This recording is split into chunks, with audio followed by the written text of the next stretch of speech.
Shalom Lekulam.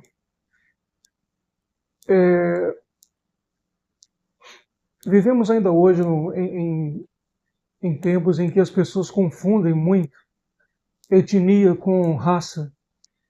E às vezes isso seja culpa do talmudismo, né? Que embora Deus tenha... Nós vemos na nossa Sagrada Torá que Abraham gerou Isaac. Isaac gerou Yaakov. Deus mudou o nome de Yaakov para Israel. Israel teve 12 filhos. Yehudá casou com uma cananeia.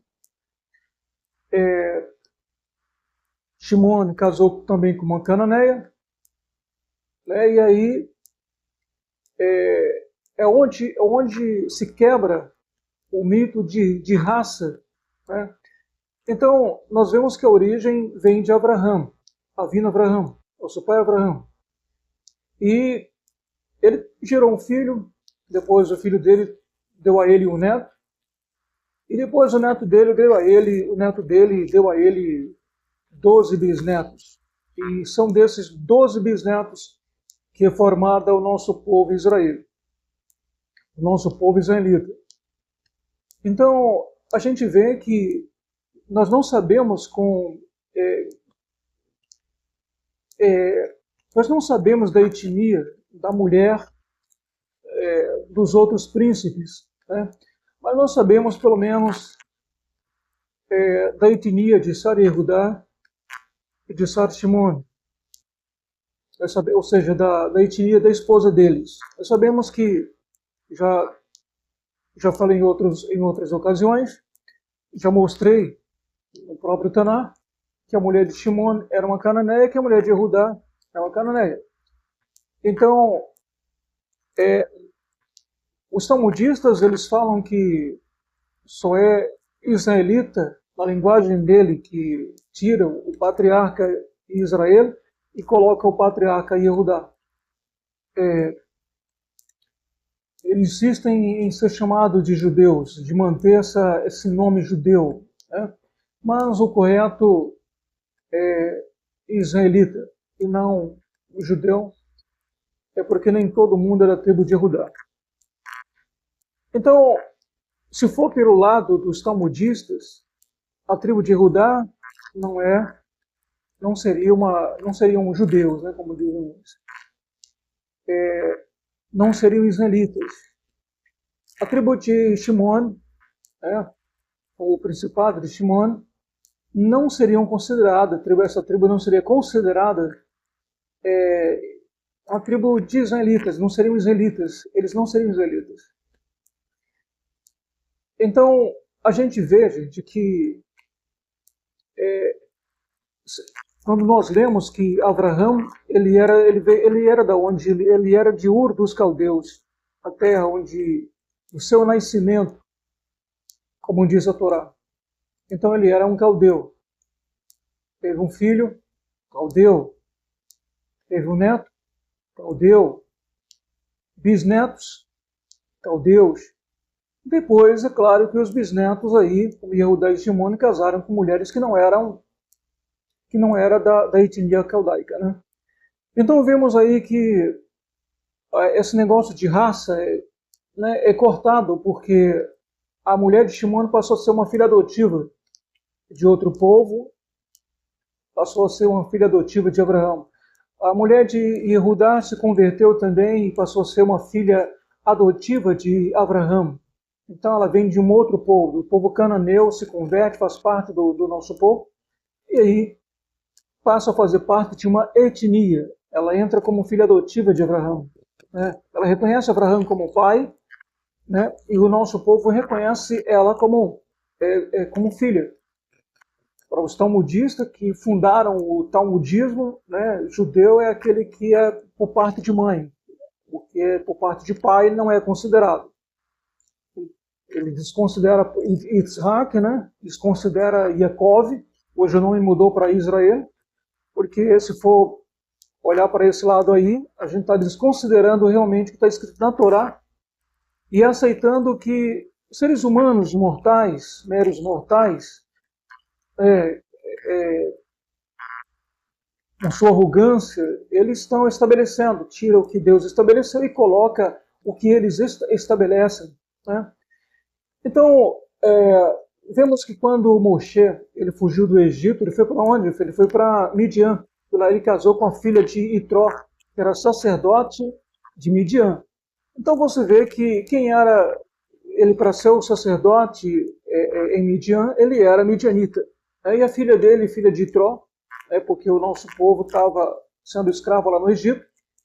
E Moshe, quando foragiu, ele matou aquele egípcio por causa de um israelita que estava sendo maltratado. Então ele foge para Midian. Lá ele se refugia na casa de Itró, porque ele faz um bom ato e Itró, né, ele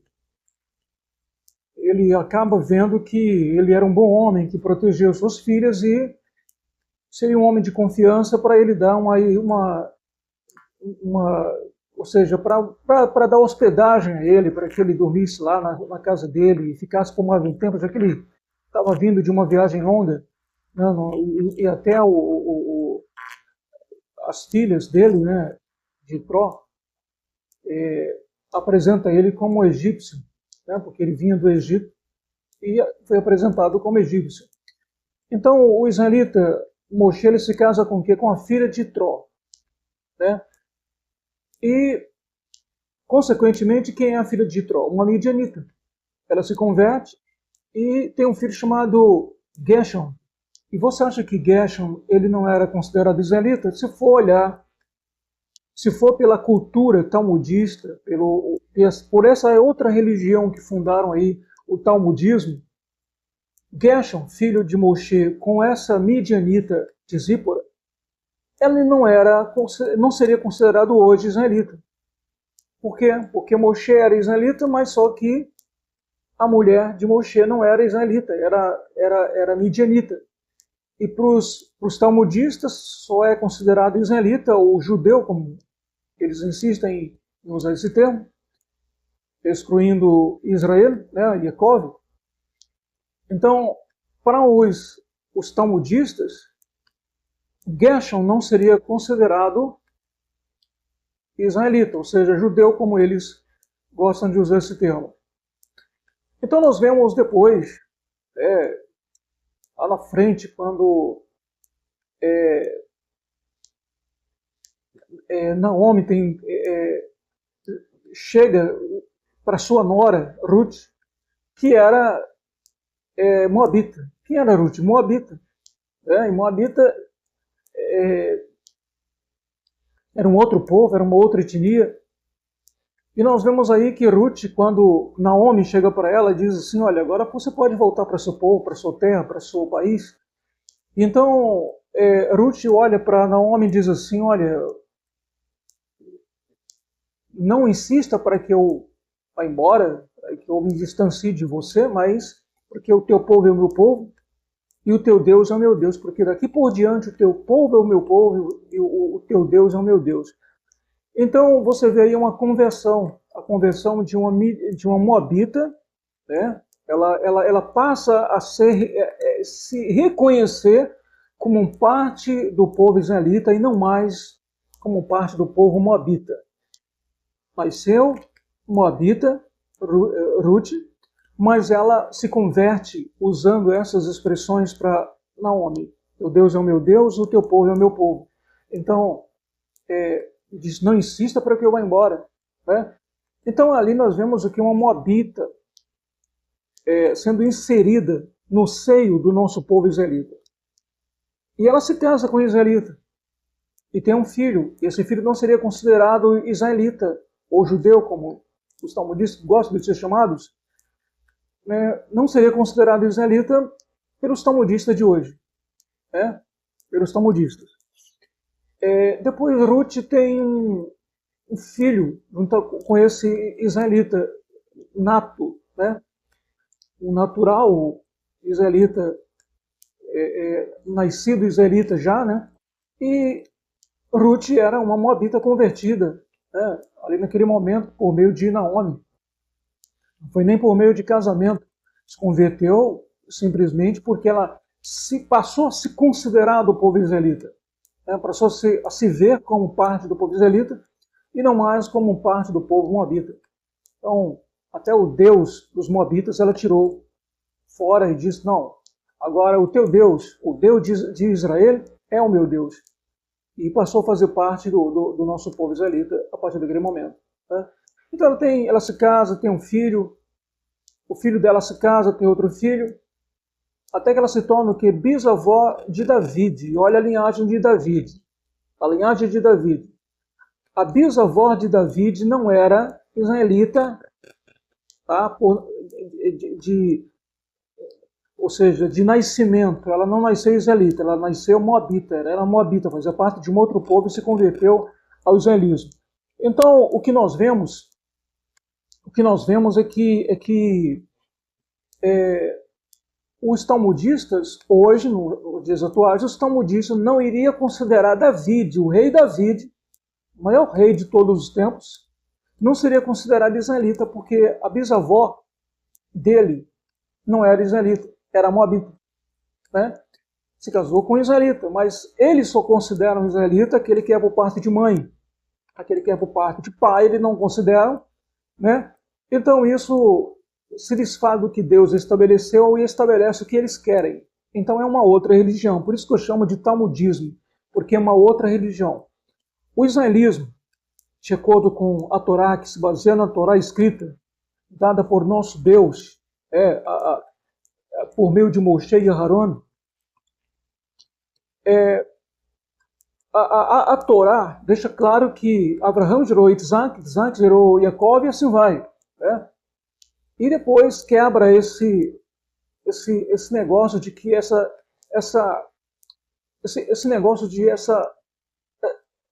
forma das pessoas pensarem, de confundirem como se a gente fosse uma raça. Né? Quantas pessoas que vê noticiários por aí vê que realmente israelita não tem judeus, como dizem eles, não é tudo um parecido com o outro, que nem japonês. Não é tudo que nem um parecido com o outro, que nem coreano. Não é tudo um parecido com o outro, que nem indianos. Né? Nós somos uma etnia, nós não somos uma raça. Né? Então, a própria linhagem real não seria considerada, não seria respeitada nos dias de hoje, porque a bisavó não era israelita. Então o filho de Ruth com israelita não seria considerado israelita. E o neto dela não seria considerado israelita e o bisneto dela muito menos. Para o talmudismo. Por isso que eu chamo de talmudismo, porque eu considero isso uma outra religião, porque ensina uma outra coisa totalmente contrária do que está escrito na Torá. Né? O israelismo, com base na Torá escrita, se baseia unicamente nos mandamentos do nosso Deus, nos preceitos do nosso Criador, bendito seja Ele. E o talmudismo se baseia em Rabi Fulano, Rabi Ciclano, que falou isso, falou aquilo, o que importa é o que eles dizem, e não o que Deus falou na Torá. Então é por isso que é uma outra religião. Então eu gostaria, para não ficar apenas as minhas palavras, eu gostaria de ler aqui alguns versículos em Yeshayahu. Alguns versículos que dizem assim diz a Revé, mantende juízo e fazer justiça, porque a minha salvação está prestes a vir, e a minha justiça manifestar-se. Bem-aventurado o homem que fizer isto, e o filho do homem que lançar mão disto, que se guarda de profanar o Shabat, e guarda sua mão de perpetrar algo mal.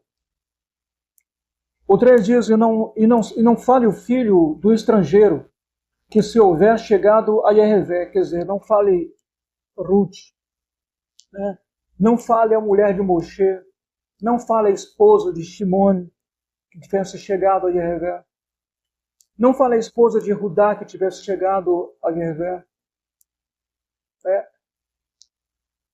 E o 3, e não fale os filhos do estrangeiro, que se houver chegado a Yahvé, ou seja, se convertido a Yahvé, dizendo, de todo me apartará Yahvé do seu povo, né, do povo israelita. De todo me apartará, vai excluir a Yahvé, me excluirá Yahvé do seu povo israelita. Quer dizer, não diga, e não fale o filho do estrangeiro, né? Não fale o filho do estrangeiro, que se houver chegado a Yahvé, ou seja, convertidos a Yahvé, dizendo, de todo me excluirá Yahvé do seu povo. Nem tampouco diga o eunuco, eis que eu sou uma árvore seca. Quando fala eunuco, está se falando de um convertido, porque na nossa etnia é proibido o homem ser castrado. Nenhum israelita era castrado, deveria se castrar, porque era considerado, é claro, uma transgressão grave diante de Deus. Tem uma passagem no nosso Taná que fala que o israelita tinha o seu ato sexual com sua esposa e ele acaba jogando o sêmen fora, né? E para evitar ter filhos. E assim ele evitava realmente que a sua mulher engravidasse. E Deus viu isso de forma negativa, porque Deus disse, crescei-vos e multiplicai-vos. É um mandamento de Deus, é um dos primeiros mandamentos, e um dos grandes mandamentos que está escrito na Torá, crescei-vos e multiplicai-vos. Ele não queria filhos e ele jogava o sêmen fora, e a mulher dele não engravidava, então era a forma dele evitar filhos, né? E Deus viu isso com mal, porque ele não queria ter filhos, e Deus acabou ferindo ele, e ele morreu, porque Deus o feriu, né? Então, lembrando que esse eunuco aqui não faz parte do nosso povo israelita, porque no seio do nosso povo israelita não tinha eunuco, e era proibido o homem se castrar. Porque um dos mandamentos é crescer e multiplicar, ter família, ter filhos, deixar descendências. E por isso, alguns homens, nos tempos atrás, principalmente o rei, ele tinha mais de uma mulher, porque se um dos filhos adoecesse, morresse, não ia faltar sucessor no trono, porque era monarquia. Então, se um filho adoecesse, morresse, então teria um outro filho que iria ocupar o trono do pai sucessivamente. E por isso que o rei tinha mais de uma esposa. O 4 diz assim, porque assim diz Yahvé a respeito dos eunucos, que guardam os meus Shabbatot e escolhem aquilo que me agrada e abraçam o meu conselho. Os eunucos guardam o Shabbatot, né, de nosso Deus, quer dizer, convertidos, que praticam o que? A Torá escrita. O 5 diz assim, também lhes darei na minha casa e dentro dos meus muros um lugar e um nome, melhor do que os filhos e filhas, um nome eterno darei a cada um deles, que nunca se apagará. Ou seja, Deus consola os eunucos que se converteram, que faziam parte de um outro povo, de uma outra etnia, que se converteram, de que, mesmo que eles não possam mais ter filhos, nem filhas, não possam gerar filhos, não ter família, Deus daria a eles um nome, né, honraria o nome deles. Então, é uma forma de Deus consolar aqui os eunucos, e deixa claro que o nome deles não seria apagado. O 6 diz assim, os filhos dos estrangeiros que se chegarem a Yahvé, ou seja, os filhos dos estrangeiros que se converterem a Yahvé. Para quê? Para o servir. Quer dizer, os filhos dos estrangeiros que se chegarem a Yahvé para o servir, como fez Ruth, a Moabita, como fez Tisípora, a mulher de Moshe, como fez a esposa de Shimon, como fez a esposa de Yehudá, né? E tantas outras que não são mencionadas aqui, com exceção daquelas mulheres de Salomão, né, que ele se casou com várias mulheres, e não exigiu a conversão delas. E elas continuaram cultuando o Deus delas, mandou fazer altares para os deuses dela, para os deuses dos povos que ela pertenciam, porque elas não se consideravam do povo israelita. Ela se considerava ainda do povo de origem dela, da origem dela, né, do povo de origem. e não deixou de lado as práticas dos povos a qual ela fazia parte. Não fez como Ruth. O teu Deus é o meu Deus e o teu povo é o meu povo. Ela não deixou os costumes dos povos, as mulheres de Shimon, ou seja, de Salomão, com exceção de Batseba, né? Ou seja, com exceção da sua esposa, né, que teve os seus filhos sucessivamente. Então nós vemos aqui os 6, os filhos dos estrangeiros que se chegaram em Jevé para o servirem e para amarem o nome de Jevé, Deus tem um nome, sendo deste modo servos seus, todos os que guardarem o Shabat, não o profanando, e os que abraçarem o meu concerto, ou seja, a minha aliança. 7 diz, também os levarei ao meu santo monte, e os festejarei na minha casa de prece. Os seus holocaustos e os seus sacrifícios serão aceitos. Quer dizer, vão oferecer sacrifício no altar de Deus e Deus vai aceitar os sacrifícios. Mesmo que eles não nasceram israelitas, eles se converteram depois. Né? Porque a minha casa será chamada casa de prece para todos os povos. Para todos os povos, porque Ruth fazia parte de um outro povo e depois passou a fazer parte do povo israelita. Porque a mulher de Moshe fazia parte de um outro povo e depois passou a fazer parte do povo israelita. Porque a mulher de Judá fazia parte de um outro povo e depois passou a fazer parte do nosso povo israelita. Então, povos, porque vários povos formaram um só povo, que é o nosso povo israelita. Então, nós não somos uma raça, nós somos uma etnia. Né? Então, pessoas vão encontrar israelitas. Na própria China existe uma pequena comunidade israelita, né? Ou como comumente chamam judeus, de olho puxado, né? Com características bem asiáticas mesmo. Né? Israelitas são reconhecidos. Se você vai na África, você vai ver negros israelitas, milênios de anos que viviam lá. Não sei se vocês já ouviram falar da Operação Moshe, né?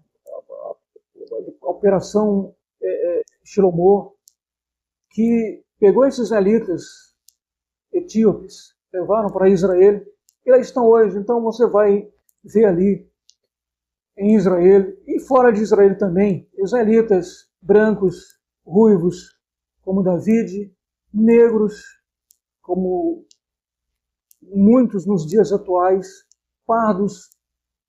Nós, israelitas, não temos uma característica, e quantas pessoas às vezes ainda confundem. Padre, ou seja, católico tem padres, ou seja, católico tem padres. Quem é o líder religioso dos católicos? O padre. Quem é o líder religioso dos evangélicos? Um pastor. Né? Por que as pessoas acham que israelita ou judeu não tem um líder religioso também? Não sei se vocês já viram que em busca do soldado Ryan, existe ali um pastor que dá assistência religiosa a soldados feridos que estão para morrer ali naquela batalha. Nós vemos naquele filme Soldado Ryan, tem o capelão, pastor, e tem também um capelão que é um rabino. Então, católicos têm padres, evangélicos têm pastor, e israelitas têm rabino ou kohen. Né? Então, israelitas também têm seu líder religioso, que dá assistência religiosa para quem pratica o israelismo ou o judaísmo, como costumam chamar. Né? Então, a gente vai encontrar muitos rabinos, capelão, nos Estados Unidos. Nos Estados Unidos existem muitos rabinos que são capelão, né? Que estão ali para dar assistência religiosa aos israelitas ou judeus americanos que servem as Forças Armadas Americanas. Então tem ali o capelão, o rabino, capelão. Tá? Então, em países onde é permitido e tem uma certa quantidade de israelitas ou judeus, como queiram chamar, nas Forças Armadas sempre vai ter um capelão, que é o rabino daquele grupo tem um grupo de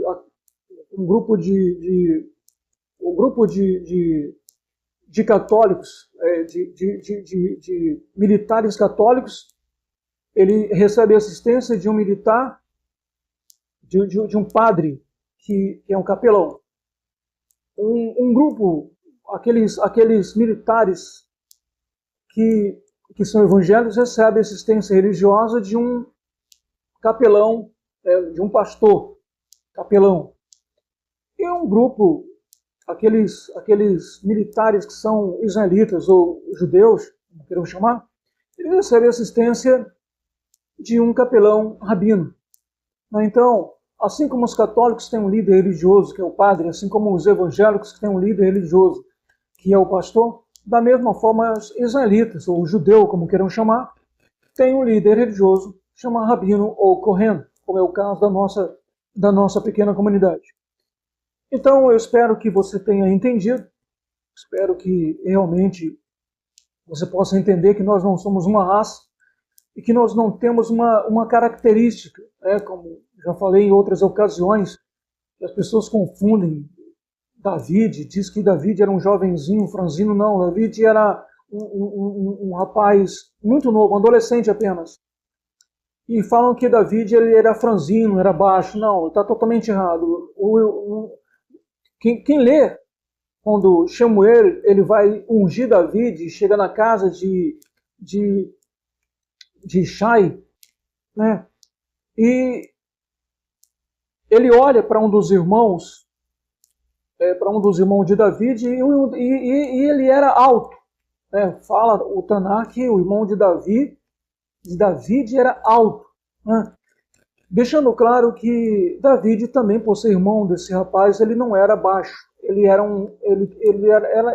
alto, de estatura média.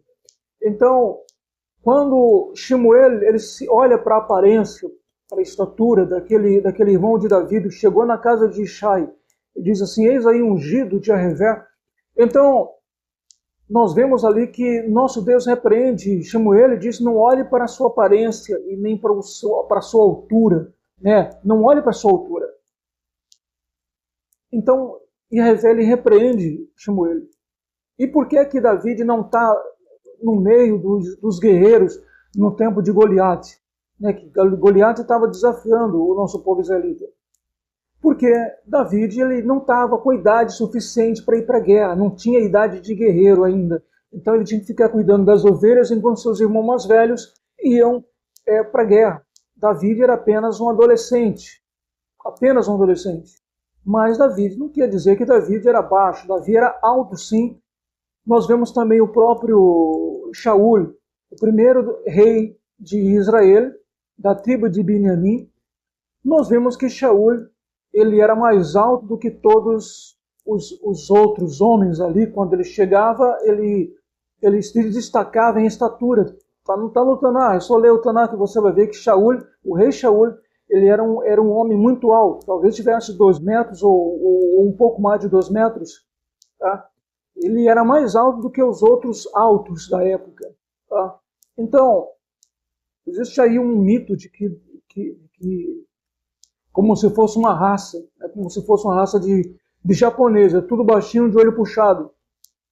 Os que israelitas da época eram baixos. Não, baixos, altos, altos, baixos. Você vê que os casamentos deles eram com mulheres diferentes, moabita, midianita, cananeia. Então os filhos realmente uns pareciam tinham um pouco da característica do pai, outros tinham um pouco da característica da mãe, e outros tinham um pouco da característica dos dois. Então, a gente vê que não tem aí uma raça, digamos assim, um padrão, onde diz: olha, aquilo ali é judeu, aquela aparência não é. Você vai ver uma pessoa na rua que pode parecer ser e não é. E você vai ver uma pessoa na rua que aparentemente não é e acaba sendo israelita. Tá bom, gente? Então, que Deus abençoe grandemente a sua vida. Espero que você tenha entendido que nós não somos uma raça, nós somos uma etnia. Shalom, Velehitra hoje.